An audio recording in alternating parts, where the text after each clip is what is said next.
दोस्तों नमस्कार, ये है target with MK sir YouTube channel platform. दोस्तों एडेड जूनियर हाई स्कूल वर्ष 2021 के महत्वपूर्ण परीक्षा से संबंधित आज का टॉपिक है भारत का भूगोल सामान्य परिचय। दोस्तों यह जो है अन्य महत्वपूर्ण परीक्षाओं जैसे UP triple UP TET, C TET आदि महत्वपूर्ण परीक्षाओं से संबंधित ये बहुत ही उपयोगी है। दोस्तों आइए देखते हैं, आज का टॉपिक है दक्षिण मध्य भारत की पर्वत श्रेणियों से संबंधित। भारत में सबसे प्राचीन पर्वत श्रृंखला कौन सी है? तो अरावली है। राजस्थान, हिमाचल प्रदेश, उड़ीसा, आंध्र प्रदेश राज्यों में से अरावली श्रेणी स्थित है। तो अरावली श्रेणी दोस्तों राजस्थान में है। राजस्थान में अरावली श्रेणी है और अरावली श्रेणी का सबसे ऊंची चोटी गुरु शिखर है जो कि 1722 मीटर ऊंची है। अरावली श्रेणियों की अनुमानित आयु है लगभग 570 मिलियन वर्ष। रेजिड्यूल पर्वत यानी जिसे हम अवशिष्ट पर्वत का उदाहरण है तो अरावली है। दक्षिण भारत की सबसे ऊंची चोटी कौन सी है? देखिए दक्षिण भारत सबसे ऊंची चोटी अनाईमुडी है जिसकी ऊंचाई 2695 मीटर है। भारतीय प्रायद्वीप की सबसे ऊंची चोटी कौन सी है? देखिए दोस्तों भारतीय प्रायद्वीप की सबसे ऊंची चोटी अनाईमुडी है। दक्षिण भारत की सबसे ऊंची चोटी भी अनाईमुडी है। नर्मदा एवं ताप्ती नदियों के मध्य स्थित है। तो नर्मदा एवं ताप्ती के मध्य सतपुड़ा पर्वत श्रेणी स्थित है। उत्तर से शुरू कर दक्षिण की ओर पहाड़ी का क्रम बताना है, यानी उत्तर से आपको चलना है, दक्षिण का पहाड़ी क्रम बताना है। देखिए नल्लामलाई पहाड़ी, जवादी पहाड़ियाँ, नीलगिरी पहाड़ी, अन्नामलाई पहाड़ी। पूर्वी घाट और पश्चिमी घाट मिलते हैं आपस में, यानी पूर्वी घाट और पश्चिमी घाट जहाँ मिलते हैं वो कहाँ मिलते हैं? तो नीलगिरी की पहाड़ी के पास मिलते हैं। ठीक है दोस्तों, कर्नाटक, केरल, तमिलनाडु राज्यों के मिलन स्थल स्थित है तो नीलगिरी पहाड़ी के पास स्थित है। कर्नाटक, केरल, तमिलनाडु तीनों राज्य का मिलन स्थल नीलगिरी पहाड़ियाँ हैं। नीलगिरी पर्वत स्थित है तो केरल, कर्नाटक, तमिलनाडु राज्य में। भारतीय समुद्रशास्त्रियों ने अरब सागर के तल में मुंबई से दक्षिण पश्चिम में लगभग 455 किलोमीटर दूर एक नए यानी 1505 मीटर ऊंचे पर्वत की खोज की है। इस पर्वत का नाम रखा गया है रमन सागर पर्वत के नाम पर रखा गया है। अरावली, सतपुड़ा, अजंता, सह्याद्री पर्वत श्रेणियों में वह जो केवल एक ही राज्य में है। देखिए दोस्तों ऐसा कौन सा पर्वत है जो कि पर्वत श्रेणी है जो एक ही राज्य में है? तो ये अजंता की पर्वत श्रेणी है जो कि महाराष्ट्र में है। महाराष्ट्र, कर्नाटक, गोवा में पश्चिमी घाट कहलाते हैं। तो महाराष्ट्र, कर्नाटक, गोवा का जो पश्चिमी घाट है उसे हमें सह्याद्री के नाम से भी जाना जाता है। पहाड़ियों का दक्षिण से उत्तर की ओर बढ़ते हुए सही क्रम बताना है। तो देखिए उत्तर से दक्षिण क्रम चलेंगे तो दक्षिण से उत्तर, माफ करिए दोस्तों, दक्षिण से उत्तर की तरफ चलना है तो देखिए सतमाला पहाड़ी, पीर पंजाल श्रेणी, नागा पहाड़ी, कैमूर पहाड़ियाँ सही क्रम है। कार्डमम पहाड़ियाँ जिन राज्यों की सीमाओं पर स्थित है? तो कार्डमम पहाड़ियाँ कहाँ हैं? तो केरल एवं तमिलनाडु के मध्य में स्थित है। सेवराय पहाड़ियाँ स्थित है तमिलनाडु में है, सेवराय पहाड़ी तमिलनाडु में है। बालाघाट श्रेणी, हरिश्चंद्र श्रेणी, मांडव पहाड़ियाँ तथा सतमाला पहाड़ियों में महाराष्ट्र में स्थित नहीं है। तो मांडव पहाड़ियाँ जो है महाराष्ट्र में नहीं है बल्कि मांडव पहाड़ियाँ गुजरात राज्य में स्थित है। देखिए महादेव पहाड़ी मध्य भारत में यानी कि मध्य प्रदेश स्थित है। मिकिर पहाड़ियाँ पूर्वोत्तर भारत में है। महादेव पहाड़ियाँ भाग है, किसका भाग महादेव पहाड़ी है? तो सतपुड़ा पर्वत श्रेणी का है। धूपगढ़ चोटी स्थित है। देखिए धूपगढ़ चोटी कहाँ स्थित है? ये सतपुड़ा रेंज में स्थित है। रामगिरी की पहाड़ियाँ भाग है, यानी रामगिरी की पहाड़ी कहाँ है? पूर्वी घाट यानी महेंद्र घाट का भाग है। आइए दोस्तों देखते हैं पर्वत चोटियाँ कुछ है। तो माउंट एवरेस्ट स्थित है, नेपाल में स्थित है। इसकी ऊंचाई जो है 8,848.86 मीटर स्थित है। सबसे ऊंचा पर्वत शिखर तो माउंट एवरेस्ट है, सबसे ऊंचा पर्वत शिखर माउंट एवरेस्ट है। प्रथम भारतीय नारी जो एवरेस्ट शिखर पर चढ़ने में सफल हुई, तो प्रथम भारतीय नारी जो एवरेस्ट शिखर पर चढ़ने में सफल हुई वह है बछेंद्री पाल। माउंट एवरेस्ट पर चढ़ने वाली पहली महिला कौन थी? तो विश्व की पहली महिला अगर पूछा जाए माउंट एवरेस्ट चढ़ने वाली तो जोंको ताबेई थी। और भारत की प्रथम नारी कौन थी? बछेंद्री पाल थी। 2 बार माउंटेन एवरेस्ट को प्राप्त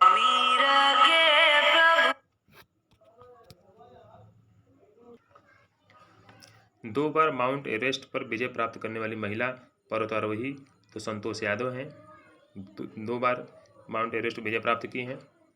एवरेस्ट पर चढ़ने वाली द्वितीय भारतीय महिला कौन थी? संतोष यादव। भारत की सर्वोच्च चोटी कौन सी है? तो भारत की सर्वोच्च चोटी K2 यानी गाडविन ऑस्टिन है। हिमालय पर्वत की ऊंची चोटी कंचनजंगा स्थित है। देखिए कंचनजंगा जो स्थित है वह नेपाल और सिक्किम में स्थित है। नंदा देवी चोटी ये गढ़वाल हिमालय का भाग है यानी उत्तराखंड में स्थित है। और उत्तराखंड की सबसे ऊंची चोटी नंदा देवी है। नंदा देवी शिखर स्थित है, देखिए दोस्तों उत्तराखंड में है। गुरु शिखर पर्वत चोटी स्थित है राजस्थान में। अरावली का उच्चतम शिखर है गुरु शिखर जो कि 1722 मीटर ऊंची है। हिमालय की चोटियों का पूर्व से पश्चिम दिशा में सही क्रम देखा जाए तो नमचा बरवा, कंचनजंगा, माउंट एवरेस्ट, नंदा देवी। गोसाई थान, कामेट, नंदा देवी, त्रिशूल पर्वत शिखर में भारत में कौन सा स्थित नहीं है? तो भारत में गोसाई थान स्थित नहीं है। देखिए सही सुमेलित है माउंट आबू, अरवली पहाड़ियाँ, कोडाईकनाल, पालनी पहाड़ियाँ, ऊटकमंड, नीलगिरी पहाड़ियाँ, शिमला ये धौलाधार श्रेणी में स्थित है। आइए देखते हैं घाटियाँ। कुल्लू घाटी जिन पर्वत श्रेणी के बीच स्थित है? तो कुल्लू घाटी धौलाधार तथा पीर पंजाल बीच में स्थित है। कुल्लू घाटी सेब के उत्पादन के लिए बहुत ही प्रसिद्ध है जो कि हिमाचल प्रदेश में स्थित है। नेलांग घाटी, 12 प्रश्न पूछा था, नेलांग घाटी कहाँ है? तो नेलांग घाटी उत्तराखंड राज्य में स्थित है। मरखा घाटी जम्मू और कश्मीर में है। जोकू घाटी नागालैंड में। सांगला घाटी हिमाचल प्रदेश में। युथांग घाटी सिक्किम में। कथन सही है। मौन घाटी यानी साइलेंट वैली राष्ट्रीय वन के निकट है केरल में। पत्थरक्वाडू जल विद्युत परियोजना बनाने का प्रस्ताव इसी पर है। कुंती नदी मौन घाटी साइलेंट वैली के वर्षा वनों से उद्भूत होती है। देखिए दोस्तों कुछ दर्रे हैं महत्वपूर्ण भारत के, ये देखते हैं। सेला दर्रा स्थित है, तो सेला दर्रा अरुणाचल प्रदेश में स्थित है। पाल घाट स्थित है, नीलगिरी और अन्नामलाई पहाड़ी के मध्य में पाल घाट है। भोर घाट महाराष्ट्र में है। लिपुलेख दर्रा उत्तराखंड में है। लेह जाने के रास्ते जो होता है वो जोजिला दर्रे से हम ले जाते हैं, यानी कश्मीर से लेह के लिए जोजिला दर्रे से होकर जाया जाता है। नाथुला दर्रा सिक्किम में है। वर्ष 2006 के लगभग मध्य में भारत और चीन के बीच व्यापार बढ़ाने के लिए किस दर्रे को खोला गया? तो नाथुला दर्रे खोला गया जो कि सिक्किम में है।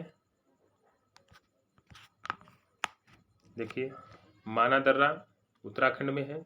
जोजिला दर्रा जम्मू कश्मीर में। बनिहाल दर्रा जम्मू कश्मीर में। नाथुला दर्रा सिक्किम में है। नीति दर्रा उत्तराखंड में है और लिपुलेख दर्रा भी उत्तराखंड में है। देखिए बोमला दर्रा अरुणाचल प्रदेश में। जेलेपला सिक्किम में। मुलिंगला उत्तराखंड में। सिपकिला हिमाचल प्रदेश में स्थित है। रोहतांग दर्रा अवस्थित है, तो रोहतांग दर्रा हिमाचल प्रदेश में स्थित है। माना दर्रा उत्तराखंड में।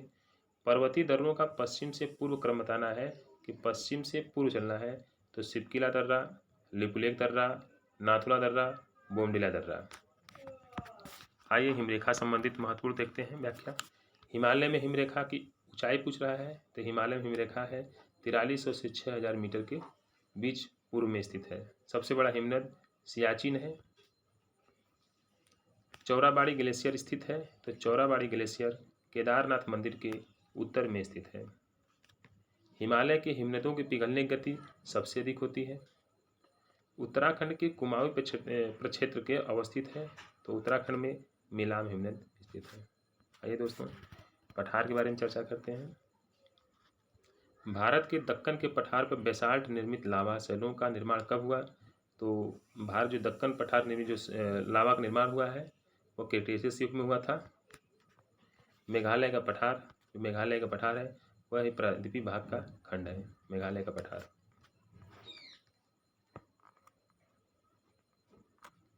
देखिए भारत के अतिरिक्त प्रायद्वीपीय पर्वत निर्मित है, तो कब हुआ था? पैलियोजोइक महाकल्प में निर्मित हुआ। छोटा नागपुर पठार का सर्वाधिक घना बसा जिला धनबाद है। किस लिए प्रसिद्ध है धनबाद? खनन उद्योग का विकास और औद्योगिकरण के कारण जो है सबसे घना आबादी धनबाद जिले में है। छोटा नागपुर पठार है किसका उदाहरण है? तो छोटा नागपुर पठार एक अग्रगंभीर का उदाहरण है। देखिए विचार करना है, मानचित्र दिया है, अंकित है, कौन कहाँ कहाँ अंकित है। देखिए दोस्तों दिख नहीं रहा है। मालवा का पठार छोटा नागपुर पठार का दक्कन का पठार तथा प्रायद्वीपीय पठार में से अरावली एवं विंध्यन श्रृंखलाओं के मध्य स्थित है, तो मालवा का पठार स्थित है। दंडकारण्य क्षेत्र दोस्तों इंपॉर्टेंट, बार बार प्रश्न पूछा जाता है। दंडकारण्य क्षेत्र अवस्थित है तो छत्तीसगढ़ उड़ीसा में है। दंडकारण्य क्षेत्र छत्तीसगढ़ उड़ीसा में है। दंडकारण्य भारत में स्थित है तो मध्यवर्ती क्षेत्र में स्थित है। देखिए तटीय भाग से महत्वपूर्ण प्रश्नों को देखते हैं। भारत का औसत समुद्र तल मापा जाता है, तो भारत का जो औसत समुद्र तल मापा जाता है वो चेन्नई की तट से नापा जाता है। भारत के प्रादेशिक जल क्षेत्र का विस्तार तट से 12 समुद्री मील तक माना जाता है। भारत का प्रादेशिक जल क्षेत्र। भारत की तटरेखा की कुल लंबाई कितनी है? तो भारत की तटरेखा की लंबाई देखा जाए यहाँ से 7,500 किलोमीटर। भारत में सबसे अधिक लंबा समुद्री तट किसका है? तो भारत में सबसे अधिक लंबा समुद्री तट गुजरात राज्य का है। भारत में तटरेखा से लगे कितने राज्य हैं? 9 राज्य हैं। प्राचीन भारतीय ऐतिहासिक भूगोल में रत्नाकर नाम से जाना जाता था। हिंद महासागर को रत्नाकर के नाम से जाना जाता था। देखिए पश्चिमी तट से महत्वपूर्ण प्रश्न को देखते हैं। भारतवर्ष के पश्चिम तटीय शहर कन्नूर, नागरकोइल, जंजीरा एवं सिंधुदुर्ग का उत्तर से दक्षिण क्रम हो जाएगा। तो देखिए सबसे पहले जंजीरा होगा, कन्नूर होगा, नागरकोइल, फिर सिंधुदुर्ग होगा। आपको यह तत्व कुछ अनोखे डेनमार्क वासी मिल जाएंगे, परंतु उसका कारण यह है कि डेनमार्क की चौकी हुआ करती थी। यह अनूठा नगर, उसका दुर्ग और सुंदर गिरजाघर, नया जेरूसलम, सूनी सड़कें और उजड़ तटाग्र सब मिलकर अद्भुत रत्न बन जाते हैं। तो किसके लिए वर्णित होता है? तो डेनमार्क को कहीं कहीं दिखाई देते हैं जो तमिलनाडु के तट पर दिखाई देते हैं।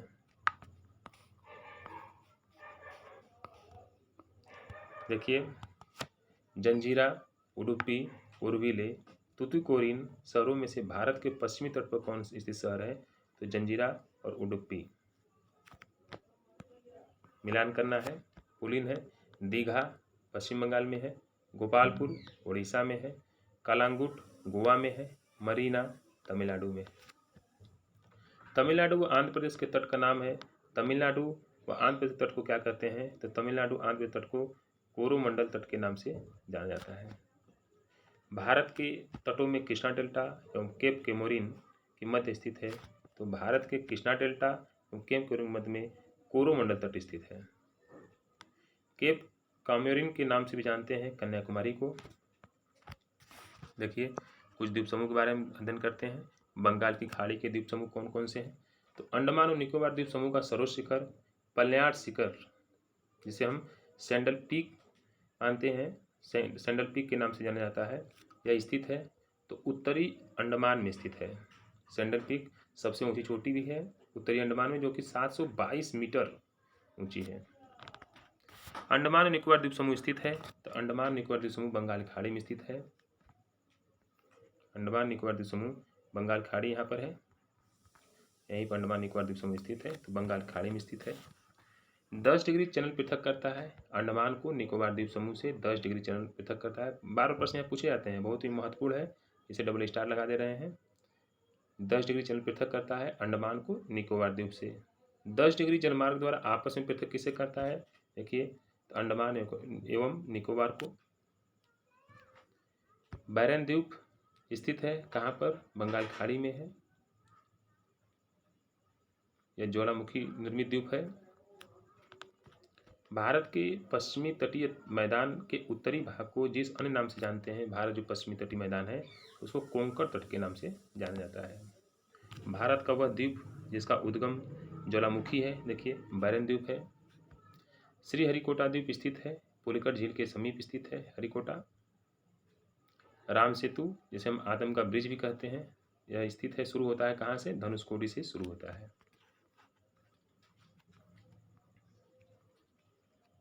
देखिए अरब सागर के कुछ द्वीप समूह हैं, उसके बारे में देखते हैं। लक्षद्वीप स्थित है, अरब सागर में स्थित है लक्षद्वीप। भारत का प्रवाल द्वीप, देखिए दोस्तों बहुत महत्वपूर्ण प्रश्न है, ये प्रश्न बहुत परीक्षाओं में पूछा गया कई बार कि भारत का प्रवाल द्वीप है। भारत का जो प्रवाल द्वीप है लक्षद्वीप है। लक्षद्वीप टापू अवस्थित है, तो लक्षद्वीप स्थित है भारत के दक्षिण पश्चिम भारत में स्थित है, यहाँ पर लक्षद्वीप स्थित है। द्वीपों का समूह लक्षद्वीप है, तो प्रवाल उत्पत्ति का है। लक्षद्वीप में कुल 36 द्वीप हैं। भटकल, अरनाला, मिनिकॉय, हैनरी द्वीपों में से भारतीय तटरेखा के सुदूरवर्ती द्वीप की श्रेणी में आता है, तो कौन सी श्रेणी है? मिनिकॉय द्वीप आता है। भारत एवं श्रीलंका के मध्य स्थित द्वीप कौन सा है? भारत एवं श्रीलंका के मध्य में रामेश्वरम द्वीप है। एक द्वीप पर निर्मित भारत का बड़ा नगर कौन सा है? मुंबई है, जो कि सालसेट द्वीप पर स्थित है। सालसेट। भारत का सर्वाधिक आबादी वाला द्वीप कौन सा है? सालसेट है, जो कि मुंबई स्थित सालसेट द्वीप पर सर्वाधिक आबादी वाला देश है, द्वीप है। बेयंत सयोधर द्वीप स्थित है कच्छ की खाड़ी में। पीरम खंबात खाड़ी में स्थित है। द्वारका अरब सागर में है। दीव काठियावाड़ तट पर है। कोरी क्रीक जिसे निवेशिका भी कहते हैं, कहाँ स्थित है? कच्छ के रण में है कोरी क्रीक। और सर क्रीक विवाद है, भारत पाकिस्तान देशों के मध्य में विवाद भी है। देखिए दोस्तों, भारत के राज्य और केंद्र शासित प्रदेश संबंधित महत्वपूर्ण प्रश्न, उनकी व्याख्या देखते हैं। लातूर जिला स्थित है, तो लातूर महाराष्ट्र में है।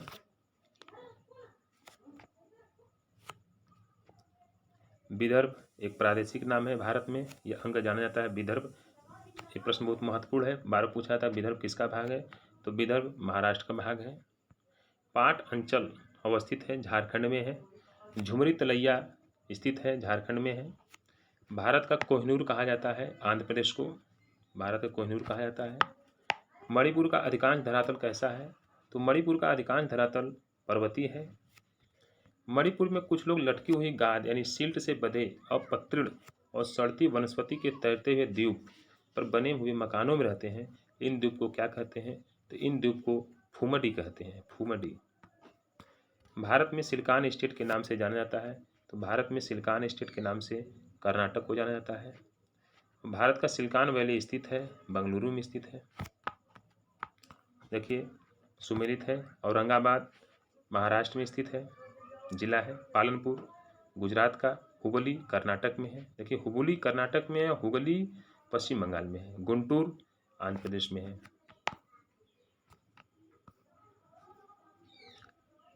छत्तीसगढ़, छत्तीसगढ़ का मैदान।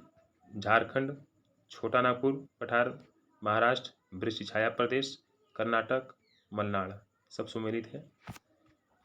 अंबाला, खुर्जा, करनाल, रोहतक में से राष्ट्रीय राजधानी प्रदेश में अवस्थित है, तो खुर्जा, करनाल और रोहतक ये जो है एनसीआर क्षेत्र में आते हैं। दिल्ली के अतिरिक्त राष्ट्रीय राजधानी क्षेत्र में सम्मिलित है। देखिए दिल्ली के अतिरिक्त कौन कौन राष्ट्रीय राज्य में स्थित है राजधानी क्षेत्र में, तो हरियाणा है, उत्तर प्रदेश है, राजस्थान के कुछ भाग है यानी उपक्षेत्र है। मध्य प्रदेश की सीमा लगी हुई है 5 राज्यों से, गुजरात से, राजस्थान, उत्तर प्रदेश, छत्तीसगढ़, महाराष्ट्र। देखिए लीजिएगा आप लोग मैप में कि कितने राज्य की सीमा मध्य प्रदेश से लगी हुई है, तो 5 राज्य की सीमा मध्य प्रदेश से लगी हुई है। क्षेत्रफल के क्रम में भारत के 4 बड़े राज्य कौन कौन से हैं क्षेत्रफल का देखा जाए, तो राजस्थान क्षेत्रफल में पहला स्थान है, दूसरा मध्य प्रदेश का है, तीसरा महाराष्ट्र है और चौथा उत्तर प्रदेश है। और जनसंख्या में देखा जाए तो सर्वाधिक बड़ा राज्य हो जाएगा जनसंख्या में उत्तर प्रदेश, पहला स्थान हो जाएगा, दूसरा स्थान महाराष्ट्र हो जाएगा और तीसरा स्थान बिहार का हो जाएगा। भारत के समस्त राज्यों के क्षेत्रफल के अनुसार उत्तर प्रदेश का स्थान देखा जाए तो क्षेत्रफल पर चौथा स्थान हो जाएगा। भारत के राज्यों हिमाचल प्रदेश, उत्तराखंड, छत्तीसगढ़, झारखंड का उनके क्षेत्रफल के अवरोही क्रम में सही क्रम है छत्तीसगढ़, झारखंड, हिमाचल प्रदेश, उत्तराखंड। कर्नाटक राज्य, तमिलनाडु, महाराष्ट्र का उनके भौगोलिक क्षेत्र के अनुसार घटता क्रम बताना है। देखिए इसका उत्तर बता रहे हैं आपको, राजस्थान, महाराष्ट्र, कर्नाटक, तमिलनाडु। उत्तर प्रदेश, मध्य प्रदेश, राजस्थान, उत्तराखंड राज्यों में क्षेत्रफल में सबसे छोटा है, तो सबसे छोटा क्षेत्रफल उत्तराखंड का है। भारत का लगभग 30% क्षेत्र 3 राज्यों में समाहित है। कौन कौन से राज्य है? तो राजस्थान, मध्य प्रदेश और महाराष्ट्र का। भारत में जनसंख्या के अनुसार तीसरा एवं क्षेत्रफल में 12वां राज्य है। तो देखिए जनसंख्या में बिहार तीसरा पे है और क्षेत्रफल में 12वें स्थान पर है। उत्तर प्रदेश के सीमावर्ती राज्य कौन कौन से हैं? देखिए कुल कितने राज्य लगे हैं? हिमाचल प्रदेश 1, हरियाणा 2, राजस्थान 3, मध्य प्रदेश 4, छत्तीसगढ़ 5, झारखंड 6, बिहार 7, उत्तराखंड 8 और केंद्र शासित प्रदेश ले लिया जाए तो 9। अगर पूछा जाए कितने संयुक्त राज्य हैं तो कुल पूछा जाए तो 9 है। अगर केंद्र शासित प्रदेश को छोड़ कर पूछा जाए तो 8 राज्य भारत की सीमा से सटे हुए हैं। 8 राज्य हैं उत्तर प्रदेश की सीमा से लगे हुए हैं। असम घिरा हुआ है, असम 7 राज्यों से घिरा हुआ है। महाराष्ट्र, बिहार, उड़ीसा, आंध्र प्रदेश में छत्तीसगढ़ की सीमा उभयनिष्ठ नहीं है, तो बिहार के साथ छत्तीसगढ़ की सीमा नहीं लगती है। दिल्ली, जोधपुर, नागपुर एवं बेंगलुरु में से माध्य समुद्र तल से ऊंचाई अधिकतम किसकी है? तो समुद्र तल से अधिकतम ऊंचाई बेंगलुरु की है। राजस्थान के मरुक्षेत्र के लिए सही कथन देखा जाए तो ये देखिए, राजस्थान जो मरुस्थलीय क्षेत्र है यह विश्व का सबसे घना बसा हुआ मरुस्थल है। यह लगभग 10,000 वर्ष पुराना है, जिसका कारण है अत्यधिक मानवीय हस्तक्षेप रहा। यहाँ केवल 40 से 60% क्षेत्र की कृषि हेतु उपयुक्त है। शुद्ध बोए गए क्षेत्र में वृद्धि के कारण चारागाह क्षेत्र के विस्तार का कुप्रभाव पड़ा है। देखिए भारत का एक विशेष राज्य जो युक्त है इन विशेषताओं से, क्या है? देखिए यह उसी अक्षांश में स्थित है जो उत्तर राजस्थान से होकर जाता है। इसका 80% क्षेत्र वन के अंतर्गत आवरण है। 12% से अधिक वनाच्छादित क्षेत्र इस राज्य के रक्षित क्षेत्र नेटवर्क रूप में है। तो कौन सा राज्य है? तो अरुणाचल प्रदेश है। उत्तर पूर्व राज्यों की 7 बहनों का भाग नहीं है। तो उत्तर राज्यों में जो पूर्वोत्तर भारत जो 7 राज्य हैं उसमें पश्चिम बंगाल नहीं है। वर्ष 1953 में जब आंध्र प्रदेश राज्य अलग राज्य बना तब उसकी राजधानी कहाँ थी? उसकी राजधानी कुर्नूल थी। सर्वाधिक जिले किस राज्य में है? तो उत्तर प्रदेश में है। कुल 75 जिले उत्तर प्रदेश में है। सोनभद्र जिले को स्पर्श करती है। तो सोनभद्र जिला ये उत्तर प्रदेश का एक जिला है जो कि 4 राज्यों बिहार, झारखंड, मध्य प्रदेश, छत्तीसगढ़ की सीमाएं साझा करती है। 4 दक्षिणी राज्य आंध्र प्रदेश, कर्नाटक, केरल और तमिलनाडु में से सबसे अधिक भारतीय राज्यों की साथ सीमावर्ती सीमा कौन सी है? तो आंध्र प्रदेश और कर्नाटक में से प्रत्येक की सीमा लगती है। ठीक है। तेलंगाना राज्य की सीमा देखिए इंपॉर्टेंट है, पूछा जाता है बार बार। तो तेलंगाना राज्य की जो सीमा बनती है वह 4 राज्य आंध्र प्रदेश, कर्नाटक, महाराष्ट्र, छत्तीसगढ़ की सीमा साझा करती है। मणिपुर की राजधानी इम्फाल है।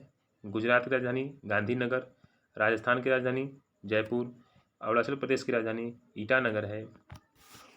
देखिए भारत के 29वें राज्य तेलंगाना की राजधानी हैदराबाद है। मिजोरम की राजधानी आइजोल है। दोस्तों इसमें वर्तमान में भारत में 28 राज्य हैं और 8 केंद्र शासित प्रदेश हो गए हैं। चंडीगढ़, भुवनेश्वर, बेंगलुरु एवं गांधीनगर में से सुनियोजित राजधानी नगर नहीं है, यानी बेंगलुरु सुनियोजित राजधानी नहीं है। देखिए असम की राजधानी दिसपुर है, नागालैंड की राजधानी कोहिमा है, मेघालय की राजधानी शिलांग है। दोस्तों आइए देखते हैं केंद्र शासित प्रदेश। भारत में केंद्र शासित राज्यों की संख्या देखिए उसमें 7 था लेकिन वर्तमान में 8 है, याद कर लीजिएगा। सबसे बड़ा संघ राज्य कौन सा है? तो सबसे बड़ा संघ राज्य दिल्ली है। भारत का सबसे छोटा केंद्र शासित राज्य कौन सा है? तो लक्षद्वीप है। पुदुचेरी का क्षेत्र विभाजित पाया जाता है। देखिए पुदुचेरी 3 राज्यों में विस्तृत है, तमिलनाडु, केरल, आंध्र प्रदेश राज्यों में विभाजित है। त्रिपुरा एवं दमन दीव, लक्षद्वीप, पुडुचेरी में केंद्र शासित नहीं है, तो त्रिपुरा नहीं है, त्रिपुरा राज्य है। दमन और दीव के बारे में सत्य है। देखिए अब दमन दीव को मिलाकर दमन दीव के बीच खंबात खाड़ी है, इसकी राजधानी दमन है, सही है। सिलवासा किसकी राजधानी है? दमन, दादरा नगर हवेली की राजधानी है। देखिए दोस्तों, दमन दीव एवं दादरा नगर हवेली को आपस में मिला दिया गया, मिलाकर एक राज्य, एक केंद्र शासित प्रदेश बना दिया गया है, जिसकी राजधानी सिलवासा है। भारत के केंद्र शासित प्रदेश कौन कौन से हैं देखिए, तो दिल्ली है, चंडीगढ़, लक्षद्वीप, दादरा नगर हवेली, पांडिचेरी, अंडमान निकोबार द्वीप समूह, ठीक है, और जम्मू कश्मीर और लद्दाख। इस तरह को मिलाकर 8 हो गया है, क्योंकि दादरा नगर हवेली और दमन दीव को एक में मिला दिया गया। इस तरह दिल्ली, चंडीगढ़, लक्षद्वीप, दादरा नगर हवेली एवं दमन दीव, पांडिचेरी, अंडमान निकोबार द्वीप समूह, जम्मू कश्मीर और लद्दाख, ये 8 केंद्र शासित प्रदेश बन गए हैं। ठीक है दोस्तों, तो आज के लिए बस इतना ही। धन्यवाद। जय हिंद, जय भारत।